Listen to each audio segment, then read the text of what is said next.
36 years. One of the most heavily guarded men on the planet, a bunker so deep that the elevator alone took 5 full minutes to reach the bottom. Thousands of guards, layer after layer of security. Killing this man should have been close to impossible. But on February 28, 2026, using hacked cameras, satellite intelligence, and decades of patient planning, Mossad and the CIA landed a missile on the exact spot where he was standing. This wasn't luck. Today, I'll walk you through step by step exactly how it happened. Scene 1. A war that never ended, up to 2017. After Iran's supreme leader Khamenei rose to power, a strange cycle played out for years. Israel would eliminate an Iranian nuclear scientist, and Khamenei would quietly groom a replacement. One nuclear site would get bombed, and the program would simply move somewhere else. It was a stalemate. The program kept slowing down, but it never actually stopped. At this stage, Israel's goal wasn't to kill Khamenei, it was only to stall the program. The warehouse heist, January 31st, 2018.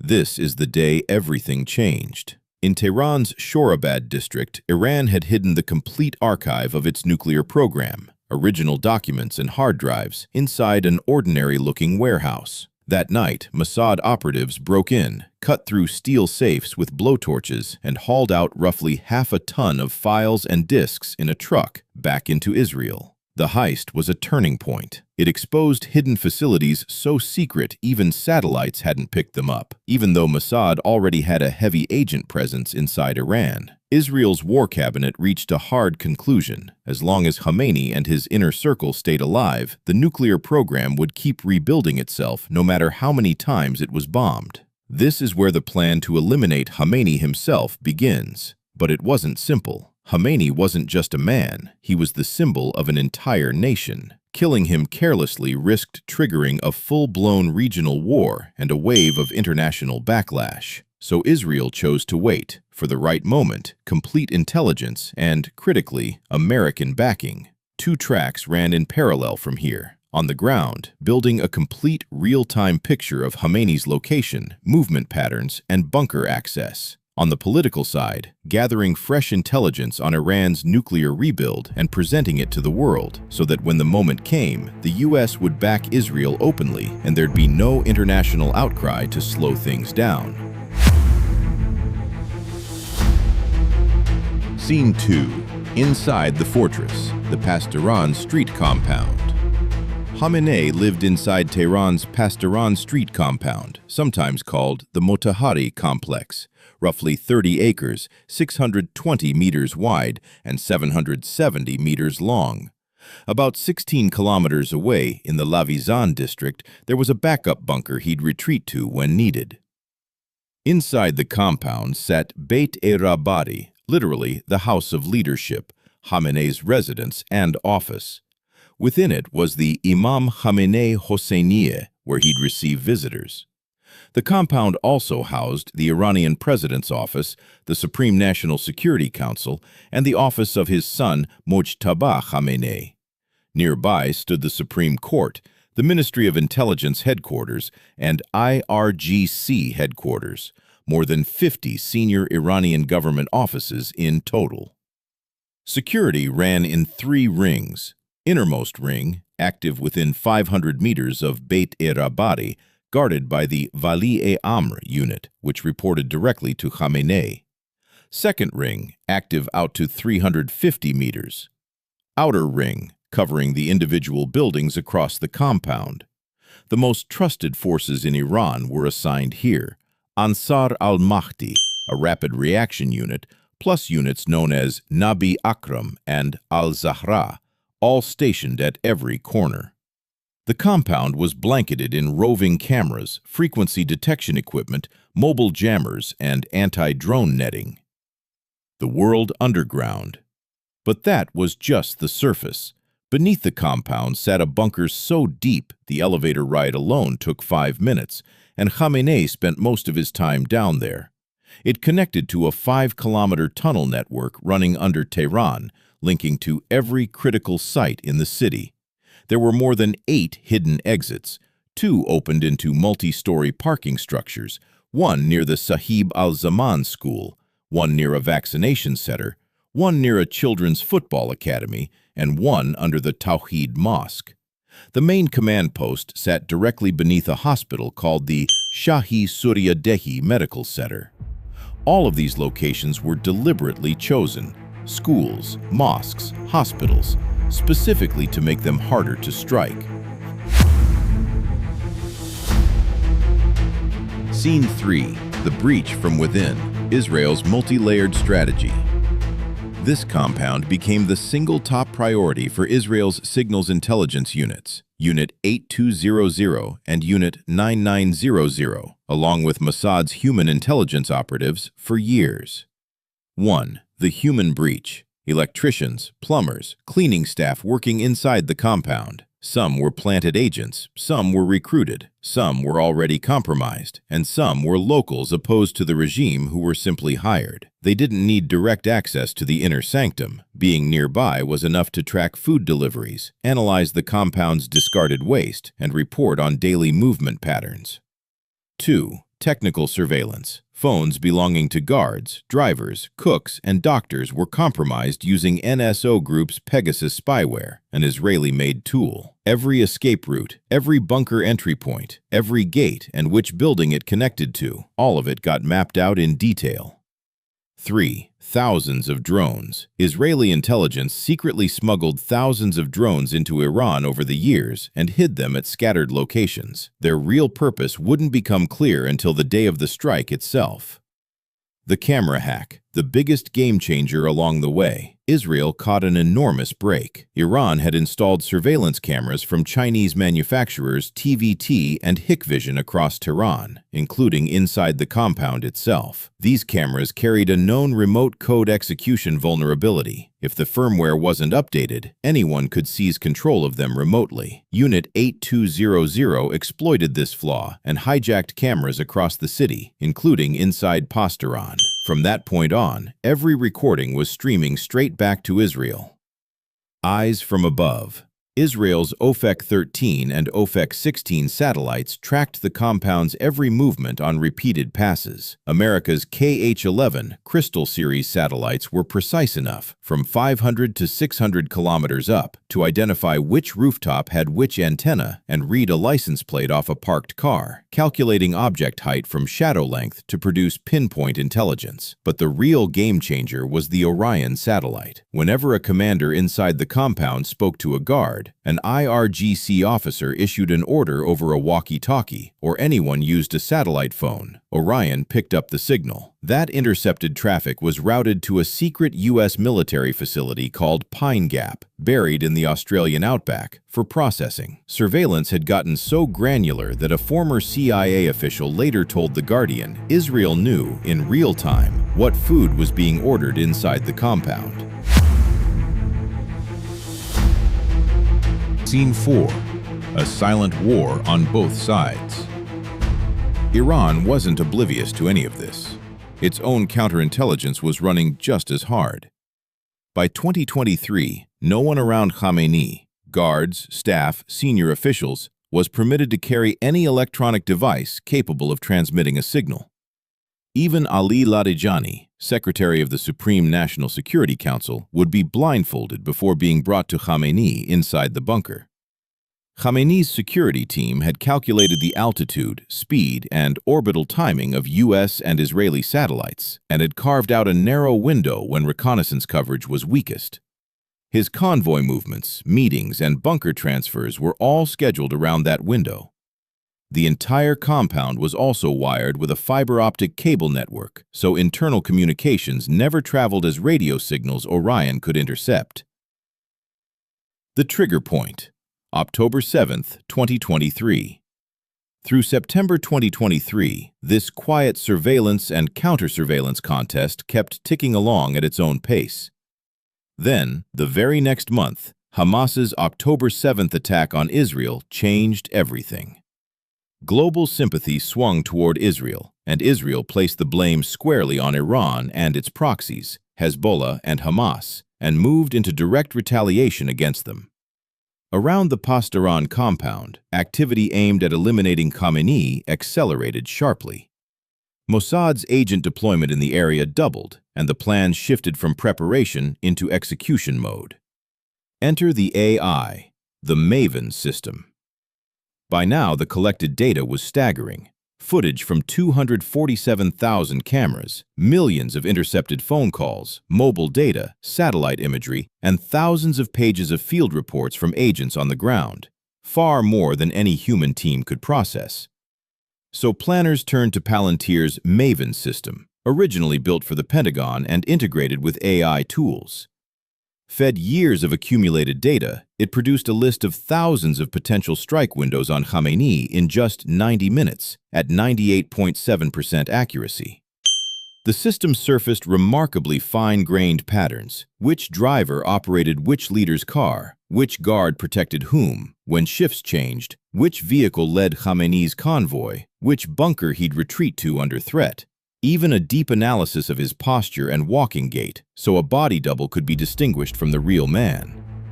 Agents already embedded in his inner circle continually verified whether these patterns were actually holding up in practice.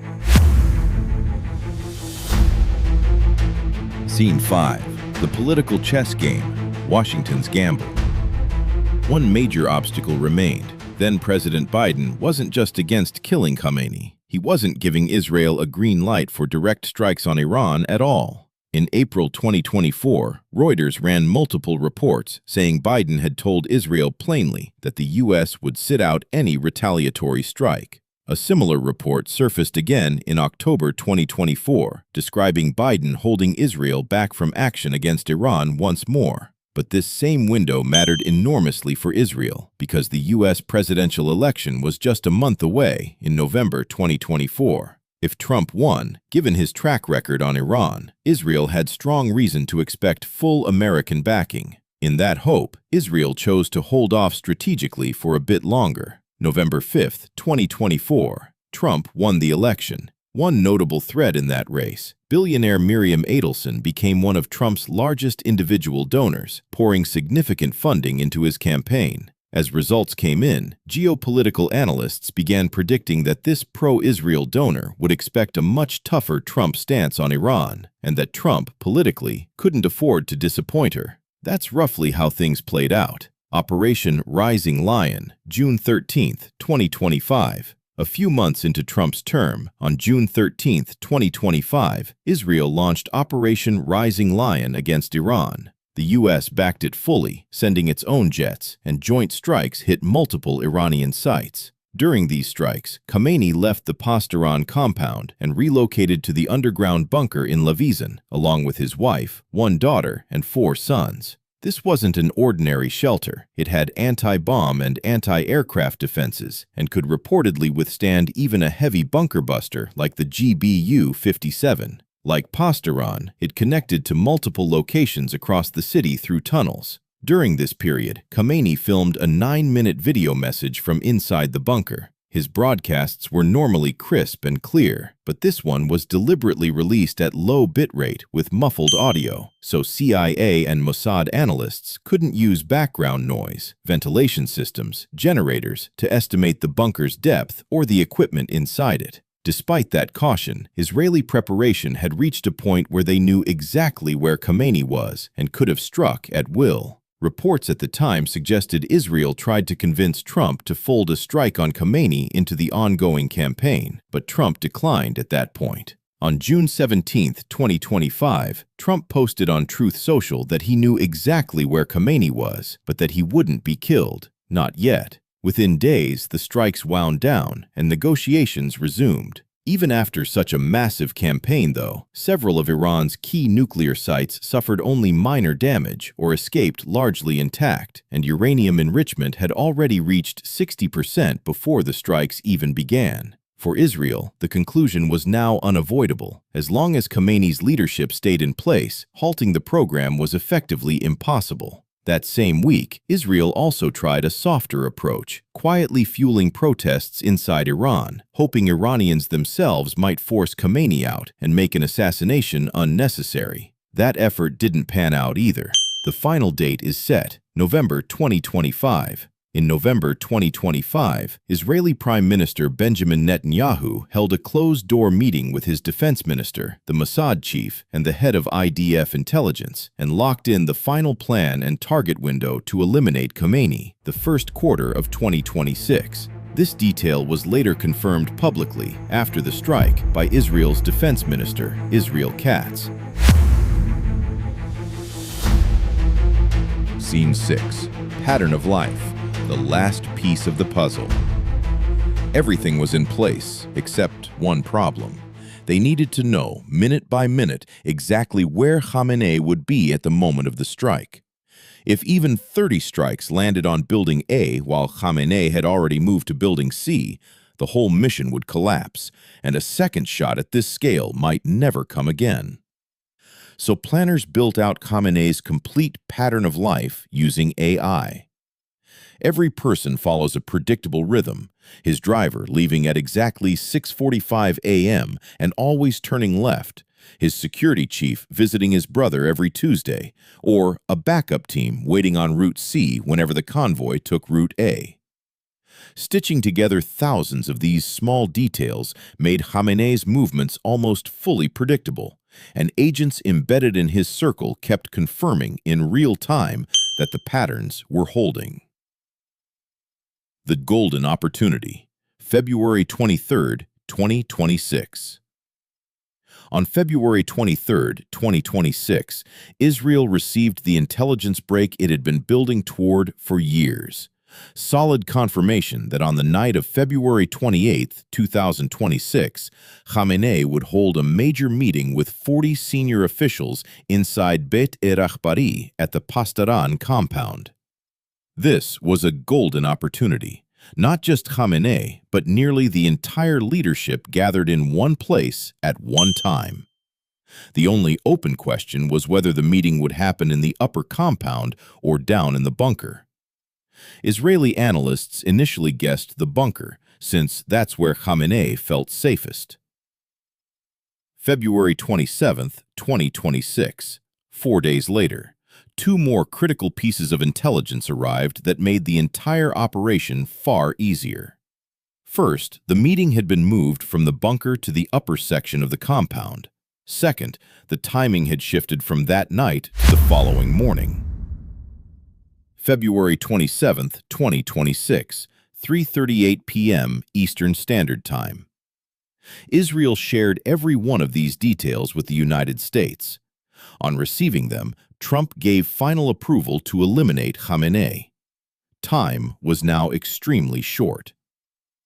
The plan called for striking the Pastaran compound first and taking out Khamenei and the entire assembled leadership in one blow, because any earlier movement elsewhere risked tipping him off and sending him straight back underground.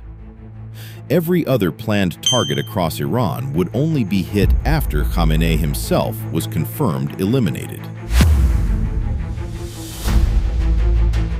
Scene 7. That morning, February 28, 2026. What followed was one of the largest coordinated air operations in modern history. 7:30 a.m. Fighter jets took off from Israel's Nevatim Air Base and other bases heading for the Pastaran compound in Tehran. At the same time, American jets launched from regional bases in the Middle East. Meanwhile, completely unaware, Khamenei stepped out of his bunker into the upper section of the compound to begin the meeting at Beit-e-Rabari, joined by IRGC Chief Mohammad Pakpour, Defense Minister Aziz, Quds Force General Esmail Qaini, and roughly 40 senior officials. The compromised parking lot cameras were already streaming everything live back to Israel. 7:50 a.m. Just as the jets were about to enter Iranian airspace, cell towers around the Pastaran compound suddenly jammed. Guards trying to make calls got busy signals. Communication across the compound went dark. Iran's air defenses collapse. The biggest remaining obstacle was Iran's air defense network, Russian-made S-300 and Bavar 373 systems shielding Tehran. Getting past them without neutralizing them first would have been extremely risky for the incoming jets. But this is where years of Israeli groundwork paid off. Unit 8200 had, years earlier, planted dormant malware inside Iran's air defense network through its own supply chain, back when the systems were first being installed. At exactly this moment, as the jets approached, that malware was activated remotely. Radar screens went blank, targeting computers glitched, and command centers lost contact with field units. Iran's entire air defense network was paralyzed in an instant. As a backup, in case any radar survived, the U.S. Navy had already positioned EA-18G Growler electronic warfare aircraft over the Persian Gulf. Just before the jets entered Iranian airspace, the Growlers switched on powerful jamming systems, flooding Iranian airspace with electromagnetic interference until screens showed nothing but static. Then came the thousands of drones smuggled in and hidden across the country over the preceding years. Israel already knew exactly where every S-300 and Bavar 373 battery was positioned. These drones activated and flew straight at those batteries, destroying them. Iran's entire air shield collapsed, and the Israeli-American strike package pushed toward Pasdaran completely unopposed. The strike, 9:40 a.m. By the time all of this had played out, it was 9:40 in the morning. Inside the compound, Khamenei's meeting with his top officials was still underway. At exactly 9:40 a.m., the first strikes hit. The intelligence was so precise that the bombs landed exactly where the meeting was taking place. More than 30 Blue Sparrow missiles were used, missiles that first climb almost vertically out of the atmosphere before diving back down at hypersonic speed onto the target. More than 30 of them struck the exact location of Khamenei's meeting. In moments, it was over. Following the strike, Israeli and American jets moved on to the remaining pre-planned targets across Iran: drone bases, aircraft shelters, radar sites, in a coordinated follow-up wave. The Bade Saba app, 12 minutes later. 12 minutes after the strike, something unusual happened. Millions of Iranians had a prayer times app called Bade Saba installed on their phones. It was practically ubiquitous across the country. Suddenly, through that same app, a notification appeared on people's screens. Help has arrived. Shortly after, a second notification urged Iranian soldiers to surrender. The app had requested location access and a wide range of other permissions from users, a telling sign of just how deep the reach into ordinary Iranians' data had already gone. The strike killed Khamenei himself, along with his daughter, her husband, grandchildren, and nearly all of the senior officials present. The only survivor was his son, Mojtaba Khamenei, who had stepped out of the meeting into an adjacent building shortly beforehand. He was wounded but survived, and later became Iran's new supreme leader. Scene 8.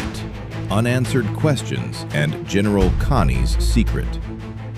Hitting one exact spot at one exact moment with this level of precision, it sounds simple in hindsight, but it wasn't. Analysts believe someone extremely close to Khamenei must have been working with Israel. There's also an open question about why the meeting was moved above ground when the bunker was available. Was that Khamenei's own call, or had someone deliberately engineered the circumstances that led there? Present at that meeting was Quds Force General Esmail Qani. Interestingly, strikes had a pattern of following him. Reportedly, on 9 separate occasions before this one, he was the lone survivor of an attack. That pattern fueled long-standing accusations that he was secretly working with Mossad, though, oddly, Mossad itself had publicly denied on X that Qani was one of its agents. After this strike, Iranian security services arrested him. In its aftermath, Khamenei's funeral date and timing had to be changed repeatedly, and his body was reportedly kept in deep freeze for security reasons. out of fear that a large gathering of mourners might itself become a target. 36 years of rule, decades of quiet maneuvering, and it all ended in a single morning. This isn't just the story of one strike. It's a picture of what modern warfare has become. Satellites, AI, hacked cameras, and years of silent espionage working together long before the first missile ever falls.